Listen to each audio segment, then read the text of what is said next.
નવસારીમાં પશુપાલન લોનના નામે 35 લોકો સાથે 55,85,000 રૂપિયાની છેતરપિંડીનો આરોપ. બેંક ખાતામાંથી બારોબાર રૂપિયા ઉપાડ્યાનો આરોપ. બેની ધરપકડ.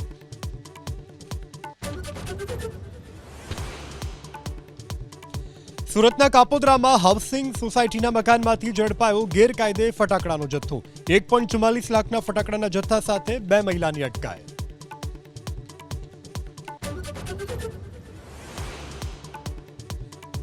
અમદાવાદના રાણીપમાં જન્મદિવસ પર યુવકની હત્યા કેસમાં કાર્યવાહી. 4 આરોપીની વિજાપુરથી ધરપકડ. જૂની અદાવતમાં હુમલો કરી હત્યા કર્યાનો આરોપ.